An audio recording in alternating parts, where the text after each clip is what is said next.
oskan välja mõelda 3 müüti nagu muinasjutus. Esimene müüt on see, et alati peab võitma kõige odavam pakkumus. Ei ole nii. Juba ammu ei ole nii või võiks isegi öelda, et kunagi pole olnud. Selles seaduses veel enam on nüüd otsesõnu kirjas, millised on need erandlikud juhud, kus hankija võib korraldada hanke sellistel tingimustel, et võitja valitakse ainult hinna järgi. Aga üldreeglina see ei tohi nii olla. Teine legend on see, et alati peab hankija võtma vähemalt 3 pakkumust. Kui sa saad 3 pakkumust, siis on kõik korras. Jällegi ei ole nii. On tõesti teatud menetlusi, kus seadus kirjutab ette, et pakkumusi peab olema vähemalt 3. Aga see on nendel kindlatel juhtudel. Universaalset tõde kui sellist, et 3 pakkumust peab olema ja ilma selleta on asjad valesti, ei ole. Ja 3. müüt, mis on tegelikult mind kõige rohkem kurvastab või mille osas mul tundub, et selle mõju on tegelikult suurem ja ohtlikum kui need 2 esimest. See on müüt formaliseerituse üldpõhimõttest.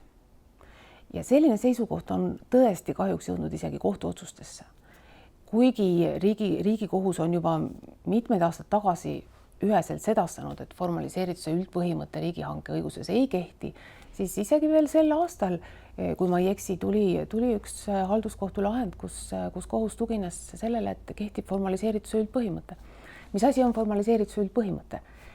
Formaliseerituse üldpõhimõte on Eesti õigusruumis olemas küll. See kehtib näiteks täitemenetluses, kus täitur, kui hakkab kohtuotsust täitma, ei pea enam kontrollima ega ei tohigi enam kontrollida, kas see otsus oli ka hea ega kohus kellelegi liiga ei teinud. Tal ei ole valikut, tal ei ole kaalutlusruumi selles osas, kas see otsus täita või mitte. Tal on küll väike kaalutlusruum selles osas, kuidas konkreetne otsus täitmisele pöörata, aga mitte otsuse sisu osas. Teine näide, kus ka formaliseerituse põhimõte tõesti kehtib ja rakendust leiab ja on õigustatud, registrikannete tegemine.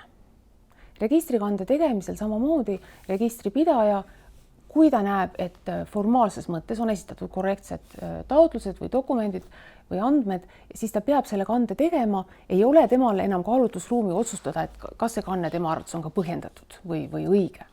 Need on need näited, kus formaliseerituse põhimõte tõesti kehtib. Aga hakata seda sama nüüd üle kandma hanke korraldamisesse on ikka nonsense. Ehk siis hankija, kui ta tahab saada mingisugust toodet või tellida mingisugust teenust, loomulikult tal peab olema päris palju kaalutlusruumi, et saavutada see õige ja põhjendatud tulemus.